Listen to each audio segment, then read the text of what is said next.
সকল শিক্ষার্থীকে স্বাগত জানিয়ে শুরু করছি ম্যাথ ক্লাস। আজকে ম্যাথ ক্লাসে পঞ্চম শ্রেণী গণিতের অনুশীলনী 4, পৃষ্ঠা নম্বর হচ্ছে 25, প্রশ্ন নম্বর হচ্ছে 4।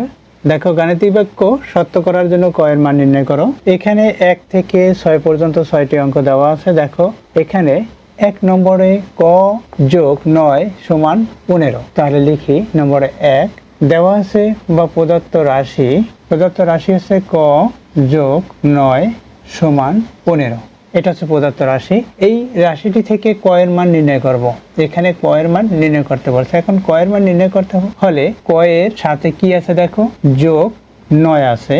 অর্থাৎ এই 9 সংখ্যাটি বা অঙ্কটি আমরা এই লেফট সাইড থেকে রাইট সাইডে পক্ষান্তর করে নিব। পক্ষান্তর করলে আমরা জানি সাইনের বিপরীত হয়, অর্থাৎ সাইন পরিবর্তন হয়। প্লাস থাকলে মাইনাস হবে, মাইনাস থাকলে প্লাস হবে। এভাবে আবার ভাগ থাকলে গুণ হয়, গুণ থাকলে ভাগ হয়, ভাগ থাকলে গুণ, অর্থাৎ উভয় পক্ষকে ওই ভাগ সংখ্যাটিকে কাটতে হলে গুণ দিয়ে বাদ দিতে হলে ওই ভাগ সংখ্যাটিকে বাদ দিতে হলে, যেমন এই ক নম্বরে দেওয়া আছে। পরবর্তীতে এই ক নম্বর কীভাবে এখানে যেমন এখানে 4 নম্বর দেওয়া আছে, 4 নম্বর পরবর্তীতে 4 নম্বর কীভাবে করতে হয় দেখাচ্ছি। প্রথমে এটা দেখে নাও। এখানে ক এর মান নির্ণয় করব। তাহলে ক এর সাথে 9 যোগ আছে, এই 9 সংখ্যাটি বাদ দিতে হলে আমরা কি করব, এই 9 সংখ্যাটিকে পক্ষান্তর করে রাইট সাইডে নিব। তাহলে কি লিখতে হবে, এখানে বা লিখতে হবে। বা হচ্ছে অথবার সংক্ষিপ্ত রূপ বা। এখানে যেহেতু এখানে প্রদত্ত রাশি লিখেছি, অতএব দিয়ে প্রদত্ত রাশিটি লিখব ক যোগ 9 সমান 15। বা ক এর মান যেহেতু বের করব, সুতরাং ক লেফট সাইডে লিখে রাখতে হবে ক সমান 15 বিয়োগ 9। দেখো, এই যে প্লাস সাইন সেটি মাইনাস হলো, অর্থাৎ এই যোগ সাইন এখানে বিয়োগ হলো। এই প্রক্রিয়া চিহ্ন পরিবর্তন হয় পক্ষান্তর করলে। এটা হচ্ছে পক্ষান্তর করা। আমরা পক্ষান্তর করেছি, তাই এখানে সাইড নোটে লিখে দেব পক্ষান্তর করেছি। তাহলে বা দেখো, এখানে 15 থেকে 9 বিয়োগ করব, লেফট সাইডে যা আছে, অর্থাৎ ক সমান 15 থেকে 9 বিয়োগ করি, তাহলে হবে 6।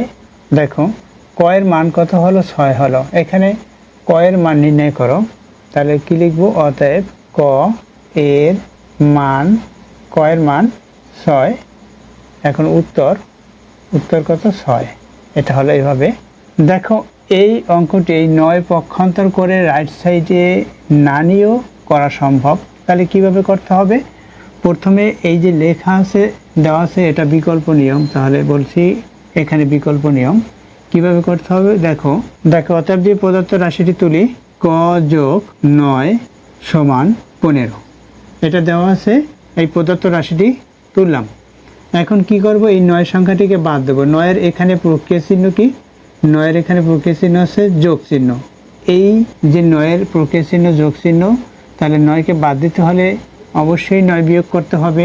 তাহলে কি লিখব, লিখি বা ক যোগ 9 বিয়োগ 9 সমান 15 বিয়োগ 9। দেখো কি করেছি, উভয় পক্ষে 9 বিয়োগ করেছি, উভয় পক্ষ থেকে 9 বিয়োগ। তাহলে সেটা আমরা লিখতে পারি যে সাইড নোটে উভয় পক্ষ থেকে 9 বিয়োগ করে, উভয় পক্ষ থেকে বা হতে থেকে লিখি 9 বিয়োগ করে পাই। আমরা 9 বিয়োগ করেছি কেন, এই 9 সংখ্যাটিকে বাদ দেওয়ার জন্য উভয় পক্ষ থেকে 9 বিয়োগ করেছি, অর্থাৎ এই 9 থেকে 9 বাদ।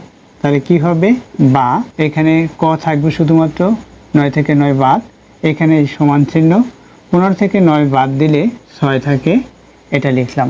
অতএব ক সমান কত হলো, 6 হলো এটা। এখন মান লিখব, বলেছে ক এর মান নির্ণয় করো। অতএব ক এর মান 6। তাহলে উত্তর কত, উত্তর 6। এভাবে মান বের করতে হয়। দেখো, এখানে নম্বর 2 কিভাবে করতে হবে তার হিন্ট দিচ্ছি। এখানে যেহেতু এখানে -12 অর্থাৎ বিয়োগ 12, তাহলে যোগ করব আমরা উভয় পক্ষে 12 যোগ করব, তাহলে 12 বাদ যাবে। কিভাবে করতে হয়, তাহলে 2 নম্বর দেখিয়ে দিচ্ছি। 2 নম্বর কিভাবে করতে হবে, 2 এখানে দেওয়া আছে ক বিয়োগ 12 সমান 25, এটা দেওয়া আছে। অর্থাৎ এটা প্রদত্ত রাশি, এটা প্রথমে আমরা প্রদত্ত রাশি দিয়ে লিখবো। তারপর কি করব, এই দ্বিতীয় নিয়মের মতো দেখাচ্ছি। দেখো কিভাবে করতে হয়, ক বিয়োগ 12 যোগ 12।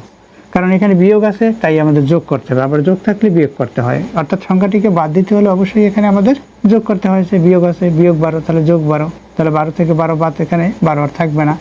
এই যে 12 যোগ করছি, তাহলে অবশ্যই রাইট সাইডেও সেই একই সংখ্যা এখানে যোগ করতে হবে, অর্থাৎ যোগ 12। এটা এখানে এই 12 থেকে এই 12 বাদ গেলে 12 থাকবে না, এখানে থাকবে শুধুমাত্র ক।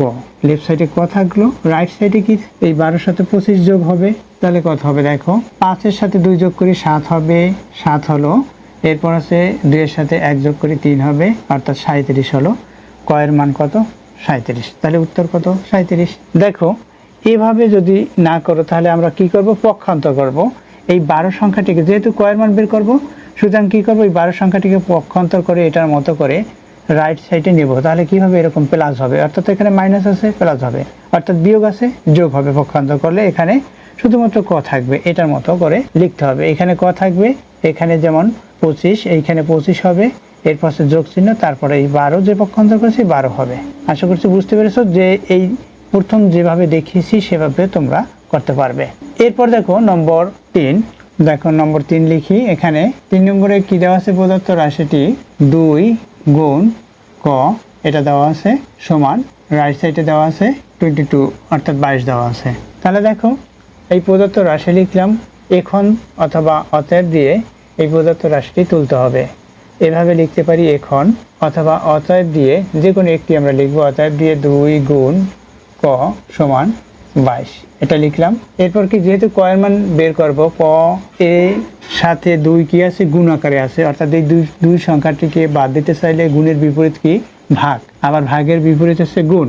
তাহলে উভয় পক্ষকে 2 দ্বারা ভাগ করতে হবে। তাহলে কিভাবে আমরা দেখিয়ে দিতে পারি ভাগটি কিভাবে করতে হয়।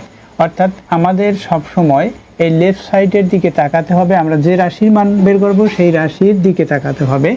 যেমন এখানে ক আছে, ক যে আছে, ক এর মান আমরা বের করব। সুতরাং ক এর সাথে কি আছে, 2 আছে গুণ আকারে, অর্থাৎ এই যে 2 গুণ ক, এটা না লিখে এভাবে 2 ক এটাও লিখতে পারে। এটা একই কথা, এটা 2 এর সাথে ক গুণ আকারে আছে, এখানে গুণ দিয়ে, অর্থাৎ এই গুণ প্রক্রিয়া চিহ্নটি দেখিয়ে দিয়েছে, এখানে দেখানো নাই, এটুকুই পার্থক্য। তাহলে 2 এর সাথে ক গুণ আকারে আছে, তাই 2কে বাদ দিতে হলে কি করব, 2 দ্বারা ভাগ করব। উভয় পক্ষকে 2 দ্বারা ভাগ করতে হয়। তাহলে 2 দ্বারা ভাগ করলে 2 থাকবে না, ক থাকবে শুধুমাত্র। অর্থাৎ এভাবে হয়, যেটা এই যে লাইনটা দেখাচ্ছি সেটা না লিখলেও হয়, তারপর তোমাদের দেখিয়ে দিচ্ছি। দেখো এই 2 গুণ ক বাই 2 সমান, অর্থাৎ এই 2 দ্বারা ভাগ করেছি, এখানে উভয় পক্ষে করতে হবে 2 দ্বারা ভাগ, কারণ একই পক্ষে, অর্থাৎ এক সাইডে কোনো রাশি, বাড়তি রাশি বা কোনো ডিজিট যোগ করা যায় না। উভয় পক্ষে যোগ করতে হয়, বিয়োগ করতে হয়, উভয় পক্ষ থেকে বিয়োগ করতে হয়, আবার উভয় পক্ষ থেকে ভাগ করতে হয়। এভাবে এগুলো হচ্ছে মান বের করার জন্য, যে কোনো রাশির যে মানটা সেটা বের করার জন্য এভাবে করতে হবে। তাহলে কি করেছি, ভাগ করেছি। ভাগ করেছি কেন, 2 কয়ের সাথে গুণ আকারে আছে তাই ভাগ করতেছি। তাহলে গুণের বিপরীত যেহেতু ভাগ, এই 2কে বাদ দেব, তাহলে 2 দিয়ে ভাগ করেছি, এখানেও 2 দিয়ে ভাগ হবে। ও এখানে আমরা সাইড নোটে লিখে দেব যে উভয় পক্ষকে, আমি সংক্ষিপ্ত লিখি, কিন্তু তোমরা কখনো সংক্ষিপ্ত লিখবে না, যে উভয় পক্ষকে 2 দ্বারা ভাগ করে, এই উভয় পক্ষকে কি করেছি, 2 দ্বারা ভাগ করতেছি। এখন দেখো এই 2 দিয়ে 2কে ভাগ করি, 2 দিয়ে 2কে ভাগ করি, এখানে ভাগ করলে 1 হবে। 2 দিয়ে 22কে ভাগ করি, এখানে 11 হবে। অর্থাৎ এই 2 2 এর ভিতরে একবার যায়, 2 2 এর ভিতরে একবার যায়। অবশ্যই তোমরা এই ভাগগুলো করতে পারো, কিভাবে ভাগ করতে হয়। এখানে কত হলো, এই 1 এর সাথে ক গুণ করলে কই হবে, অর্থাৎ এখানে তো একটি ক আছে। যদি তোমাদের কাছে প্রশ্ন করি এখানে কয়টি ক, একটি ক, অর্থাৎ 1 এখানে আছে, সেটা উজ্জ্বল আছে, তাই এখানে 1 লেখার প্রয়োজন হয় না, শুধুমাত্র রাশিটি লিখলেই হয়। এখানে রাইট সাইডে কি আছে, 11 আছে, সেটা এই ক এর মান কত হলো, 11। তাহলে লিখি অতএব ক এর মান, অতএব এখন আমরা অতএব দিয়ে ক সমান 11 লিখে তারপর অতএব ক এর মান 11 লিখব। অতএব ক এর মান 11। তাহলে কি উত্তর কত হচ্ছে, 11। এটা ক এর মান হচ্ছে 11, উত্তর হচ্ছে 11 হলো। এই যে আমরা সাইড নোট লিখে দিয়েছি, এভাবে সবসময় সাইড নোট লিখে দিতে হবে। দেখো এই লাইনটি না করেও লেখা যায় সরাসরি। কিভাবে, এই যে এখানে যেটা দেখিয়েছি এটা না করে আমরা লিখতে পারি সরাসরি, এইভাবে লিখতে পারি। অর্থাৎ এটা এইভাবে লেখা যায়। দেখো এটা না দেখিয়ে এটা দেখাতে পারি আমরা।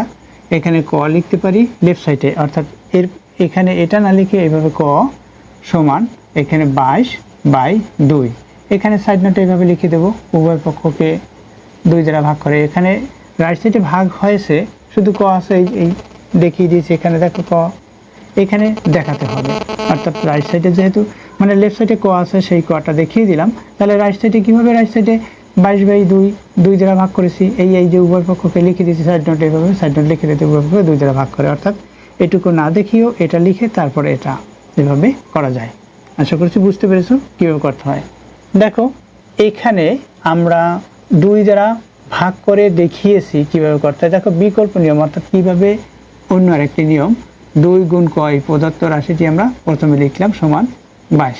এখন কি করব, 2 এই কয়ের সাথে কি আকারে আছে, গুণ আকারে আছে, তাহলে এখন আমাদের ভাগ করতে হবে। তাহলে কত দিয়ে ভাগ করতে হবে, 2কে বাদ দিলে, 2কে বাদ দিতে হলে অবশ্যই 2 দিয়ে ভাগ করতে হয়, কারণ এখানে ভাগ করলে 1 হবে, সেটা আমরা তৈরি করব। 1-এর সাথে ক গুণ করলে 1 ক হবে বা ক হবে, এটাই। তাহলে কি করব, আমরা 2 দ্বারা ভাগ করব, 2/2 এখানে গুণ ক, এটা 2 দ্বারা ভাগ করেছি, এখানেও 2 দ্বারা ভাগ করব, 22/2। আমরা কি করতেছি, উভয় পক্ষকে 2 দ্বারা ভাগ করতেছি, এটা এখানে সংক্ষিপ্তভাবে লিখে দেই, উভয় পক্ষকে 2 দ্বারা ভাগ করে।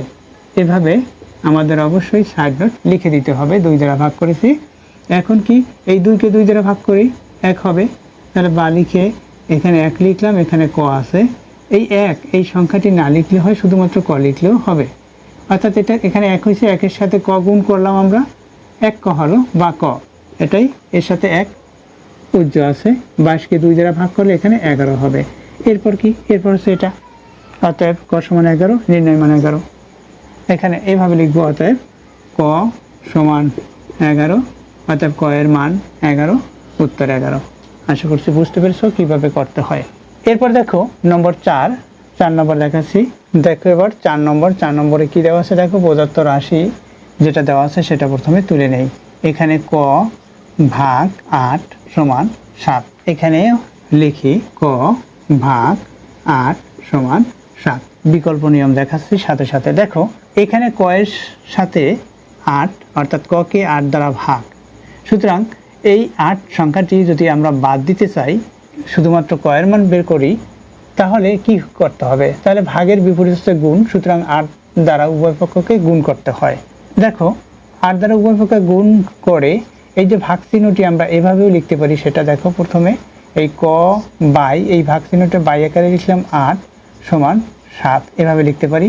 এরপর কি, বা এখানে এই যে 7 সংখ্যাটি এটা হচ্ছে লব, তাহলে এর হর কত আছে, 1 আছে। এখন কি করব, আমরা এই আড়াআড়ি গুণ করব, 1-এর সাথে ক গুণ করি, তাহলে 1 ক, বা শুধুমাত্র ক লেখা যায় ক। এখন এই 8-এর সাথে 7 গুণ করি, তাহলে কত হবে, 56 হবে, 56 লিখলাম। এটার সাথে এটা গুণ, এটার সাথে, এটাকে বলা হয় আর গুণন বা বজ্র গুণন।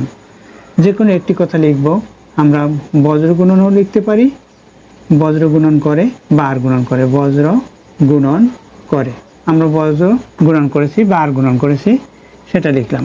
এখন ক এর মান কত হলো, এটা, অতএব ক ইকুয়াল কত হলো 56, তা ক এর মান, অতএব ক এর মান 56।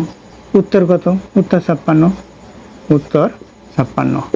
এভাবে করা যায়। অথবা দেখো এখানে এই 8 সংখ্যাটিকে যেহেতু ক কে ভাগ করা, অর্থাৎ প্রক্রিয়া চিহ্ন, এই যে প্রক্রিয়া চিহ্ন এটা হচ্ছে 8-এর প্রক্রিয়া চিহ্ন ভাগ, যেমন এখানে 7-এর প্রক্রিয়া চিহ্ন, এখানে হচ্ছে যোগ, যদি কোনো সাইন না থাকে অর্থাৎ কোনো প্রক্রিয়া চিহ্ন না থাকে তখন আমরা প্লাস বা যোগ বিবেচনা করি। তাহলে দেখো এখানে যেহেতু ভাগ, তাহলে 8কে বাদ দিতে হলে 8 দ্বারা গুণ করতে হবে, অর্থাৎ উভয় পক্ষকে 8 দ্বারা গুণ করতে হয়। এখানে ভাগ চিহ্ন দিলাম, 8 গুণ এখানে 8, উভয় পক্ষে 8 দ্বারা গুণ করব, এখানে 7 গুণ 8, এটা হলো, এখানে বা লিখতে হয় বা। এখন কি, এই 8 সংখ্যাটি হচ্ছে হর, এটা হচ্ছে লব, অর্থাৎ এই ক বাই 8 হয়, এখানে যেমন দেখিয়েছি এভাবে ক বাই 8, তাহলে ক বাই 8 যদি হয়, দেখো এখানে ক বাই 8 গুণ 8, এই সংখ্যাটি এই লিখলাম, এখানে ক বাই 8। এখন কি, এই 8কে এই 8 দ্বারা ভাগ, 8 8-এর মধ্যে 1 বার যাবে, অর্থাৎ 1 হয়, এখানে কত হলো, 1 হলো, অর্থাৎ এখানে যখন ভাগফল 1 হয় তাই একের সাথে ক গুণ করি, তাহলে এক ক হবে, শুধুমাত্র ক হবে, এখানে ক লিখতে পারি আমরা। এই ক সমান এখানে 7-এর সাথে 8 বা 8-এর সাথে 7 গুণ করি, যে কোনো একটি গুণের নামতা পড়বো, হয় আমাদের 7-এর গুণের নামতা পড়তে হবে অথবা 8-এর গুণের নামতা পড়তে হবে। তাহলে 8-এর গুণের নামতা পড়লে 7 পর্যন্ত পড়তে হবে, আবার 7-এর গুণের নামতা পড়তে হবে 8 পর্যন্ত। তাহলে 7 8 কত? 56 হয়। এটা হচ্ছে কয়ের মান, উত্তর কত? এত। এরপর কি এভাবে করে লিখতে হয়, এখানে যে দেখিয়েছি এভাবে করে লিখতে হয়। আশা করছি এটি বুঝতে পেরেছো। এরপর দেখো নম্বর 5 নম্বর দেখাচ্ছি। প্রথমে 5 নম্বর লিখি, 5 নম্বর তুলি। দেখো এখানে দেওয়া আছে 7 গুণ, এরপর ফার্স্ট ব্র্যাকেট শুরু 8 যোগ ক, এর ফার্স্ট ব্র্যাকেট শেষ ইকুয়াল, অর্থাৎ সমান চিহ্ন, তারপর 63, এটা দেওয়া আছে। বা এখন আমরা কি করব, দেখো এই যে ফার্স্ট ব্র্যাকেটের মধ্যে যে অংশটুকু আছে সেটার সাথে কত? 7 গুণ, অর্থাৎ এই 7 সংখ্যাটিকে বাদ দিতে হবে। 7 সংখ্যাটিকে বাদ দিতে হলে এই যে গুণ আকারে আছে, যেহেতু গুণের বিপরীত ভাগ, সুতরাং 7 দ্বারা উভয় পক্ষকে কী করব? ভাগ করব। তাহলে এখানে না দেখিয়ে এখানে আমরা রাইট সাইডে দেখাতে পারি, অর্থাৎ এখানে 8 যোগ ক, এখানে ফার্স্ট ব্র্যাকেটের অংশটুকু লিখে বা এই ব্র্যাকেট দিয়েও লিখতে পারি, না লিখলেও হয়। এখানে 7 দিয়ে ভাগ দেব, অর্থাৎ 63 ভাগ 7। এখন কি করছি? উভয় পক্ষকে 7 দ্বারা ভাগ করছি। এই যে লেফট সাইডে 7 দিয়ে ভাগ করছি, যে সেটা দেখায়নি, রাইট সাইডে দেখিয়ে দিয়েছি। এখানে লিখতে হবে 7 দ্বারা ভাগ করে, 7 বা উভয় পক্ষকে 7 দ্বারা ভাগ করে, এভাবে লেখা যায়। যে কোনো একটি কথা লিখব, 7 দ্বারা ভাগ করে, আমরা 7 দ্বারা ভাগ করতেছি। এখন কি হবে? এখানে 7-এর গুণের নামটা পড়ব, 7 নং 63, তাহলে কি হলো? 9 হলো এখানে। তাহলে কি লিখব এখানে? বা কয়ের সাথে 8 যোগ, অর্থাৎ এই দিকে তাকাও তাহলেই বুঝতে পারবে। এই কয়ের সাথে 8 যোগ, এখানে আমরা ব্র্যাকেট তুলে দিলাম। তাহলে কি কয়ের মান বের করতে হলে কী করতে হবে? এই ক সাথে যে 8 যোগ আকারে আছে, 8 সংখ্যাটিকে বাদ দিতে হবে, অর্থাৎ 8 যোগ আছে তাই বিয়োগ করতে হয়, অথবা এই এই যে 8 সংখ্যাটি পক্ষান্তর করে আমরা রাইট সাইডে নিব। তাহলে লেফট সাইডে কী হবে? এখানে ক সমান, এখানে কি আছে? রাইট সাইডে 9 আছে। রাইট সাইডে যদি এটা নেই, এখানে প্লাস সাইন, সেটা মাইনাস হবে। এইখানে প্লাস সাইন আছে তাই মাইনাস, অর্থাৎ কোনো সাইন বা প্রতীক চিহ্ন না থাকলে আমরা প্লাস ধরে নেই, প্লাস সেটা মাইনাস হলো, অর্থাৎ যোগ বিয়োগ হলো। এটা হলো, এখানে লিখব পক্ষান্তর করে, আমরা পক্ষান্তর করতেছি, এই পক্ষান্তর করলাম। অথবা এখানে এই লাইনটি লেখার পরে এই যে ক যোগ 8 সমান 9, এভাবে দেখো, এভাবেও আমরা করতে পারি। ক যোগ 8 যোগ ক সমান 9, এইটা লিখলাম। তারপর কি করব? 8 এখানে যোগ চিহ্ন, তাহলে বিয়োগ করতে হবে। তাহলে উভয় পক্ষ থেকে 8 বিয়োগ করতে হয়। এইভাবে লিখে উভয় পক্ষকে, যেহেতু কয়ের মান বের করবো, কয়ের সাথে যেটা আছে এটা বাদ দিতে হবে। বাদ দিতে হলে এটা যোগ আছে, বিয়োগ আকারে বাদ দিতে হয়। এই যে 8 থেকে 8 বাদ, এখন 8 থেকে 8 বাদ, অর্থাৎ এখানে কিছু থাকলো না, এখানে শুধুমাত্র লেফট সাইডে ক থাকলো, অর্থাৎ এখানে বাম দিকে ক থাকলো, আর ডান দিকে কি হবে? 9 থেকে 8 বিয়োগ 1 হবে। দেখো এখানে 1 হয়, অর্থাৎ ক সমান কত হলো? 1 হলো। এখানে 1, তাহলে কি হবে? মান 1 হবে মানটি। তাহলে কি এখানে কয়ের মান কত হলো? 1, অর্থাৎ কয়ের মান 1, উত্তর 1। এভাবে আমরা লিখব। আশা করছি এটি বুঝতে পেরেছো কীভাবে করতে হয়। দেখো এইখানে 6 নম্বরের দিকে তাকাও। 6 নম্বরে এখানে এই 6 সংখ্যাটি এই অংশটুকুর সাথে ভাগ আছে, তাহলে গুণ করতে হবে। 6 দ্বারা যদি উভয় পক্ষকে আমরা গুণ করি, তখন কি হবে? এই 6 বাদ যাবে। অথবা আমরা এটা যেহেতু গুণ আকারে আছে, যেমন এটা যে 7 দিয়ে আমরা এখানে গুণ করতে পারতাম, যে 7 দিয়ে 8কে গুণ করতাম, 7 দিয়ে ককে গুণ করতাম সমান এটা, তারপর পক্ষান্তর করে নিতাম, এভাবেও করা যায়। অর্থাৎ এই অঙ্কগুলোর আরও অনেক বিকল্প নিয়ম আছে। সেই যদি বিকল্প নিয়ম তোমরা শিখতে বা জানতে চাও, তাহলে অবশ্যই কমেন্ট সেকশনে কমেন্টস করবে, আমি বিকল্প নিয়ম করে দেখাবো। তাহলে দেখো এখন 6 নম্বর কীভাবে করতে হয়। এখানে 6 নম্বরে দেওয়া আছে ক বিয়োগ 4, এরপর হচ্ছে ব্র্যাকেট, এরপর হচ্ছে ভাগ 6 সমান 6। এই যে এটা অপরিবর্তিত অবস্থায় প্রথমে তুললাম। এরপর কি এই যে যেটা তুলেছি এটা হচ্ছে প্রদত্ত রাশি, বা এখান দিয়ে এটা আমাদের লিখতে হবে। তারপর কি করব? এখানে আমাদের প্রথমে প্রদত্ত রাশি লিখতে হবে এগুলোর মতো করে, তারপর তুললাম, অতএব দিয়ে এই অঙ্কটি তুলতে হয়, তার বা এখান দিয়ে আবার তুলতে হয়। অঙ্কটি কীরকম এখানে দেখিয়ে দেই কীভাবে করতে হবে। এখন বা অতএব বা এখন লিখি, আমরা যে কোনো একটি কথা লিখব, অতএব লিখব অথবা এখন লিখব। এখন এখানে কি আছে, এখানে ক বিয়োগ 4, এরপর হচ্ছে ব্র্যাকেট, এরপর হচ্ছে ভাগ 6 সমান 6, এটা লিখলাম। এরপর কি এই 6 সংখ্যাটাকে বাদ দিতে হবে, তাহলে 6 কি আছে, ভাগ আছে, তাহলে কি করতে হবে, 6 ভাগ আকারে আছে, অর্থাৎ 6 দ্বারা গুণ করতে হবে। এটা যদি আমরা এইভাবে করি দেখো, বা এখানে ক বিয়োগ 4, এই ভাগ চিহ্নটা বাই দিয়ে এইভাবে 6 লিখি, তাতেও লেখা যাবে সমান এখানে 6, এইভাবে লেখা যায়। এই ভাগ চিহ্নটা বাই আকারে লিখলাম। এখন কি করব, এই যে 6 সংখ্যাটি, আর এখানেও 6 আছে, দেখো এখানে হর আছে 1, অর্থাৎ এভাবে আমরা আর গুণন করতে পারি বা বজ্র গুণন করতে পারি। বজ্র গুণন করলে কি হবে, এখানে দেখো, এখানে এই 6-এর সাথে 6 গুণ 1 দিয়ে যে কোনো সংখ্যাকে গুণ করলে গুণফল ওই বড় সংখ্যাই হয়, অর্থাৎ এখানে 1 আছে, 1 দিয়ে এটাকে গুণ করি, তাহলে কি হবে, বা লিখি, এখানে ক মাইনাস বিয়োগ মানে 4, এটা হলো। এখন 6 দিয়ে 6কে গুণ করি, 6 সব 36, এটা হলো। এখন কি কয়ের মান বের করব, এই 4 বাদ দিতে হবে, 4 কি আছে, বিয়োগ আছে, বিয়োগ এর বিপরীত কি, যোগ, তাহলে কি করতে হবে, উভয়কে 4 যোগ করতে হবে, অথবা এই 4 সংখ্যাটি পক্ষান্তর করে রাইট সাইডে নিতে হবে। রাইট সাইডে নিলে কি হবে, এই বিয়োগ চিহ্ন পরিবর্তন হবে, অর্থাৎ যোগ হবে, এখানে 36 যোগ 4 হলো, অর্থাৎ 40 হলো, সমান 40। এখানে আমি সংক্ষিপ্ত লিখে দিই 40 আছে, কয়ের মান কত, 40। দেখো, আশা করছি বুঝতে পেরেছো এই নিয়মটি, অথবা এর বিকল্প আরও নিয়ম আছে, সেই বিকল্প নিয়ম শিখতে বা জানতে চাইলে অবশ্যই কমেন্ট সেকশনে কমেন্টস করবে, তাহলে তখন আমি বিকল্প নিয়ম করে দেখাবো। এতক্ষণ ম্যাথ ক্লাসের সাথে থাকার জন্য সকলকে ধন্যবাদ জানিয়ে আজকের মতো বিদায় নিচ্ছি।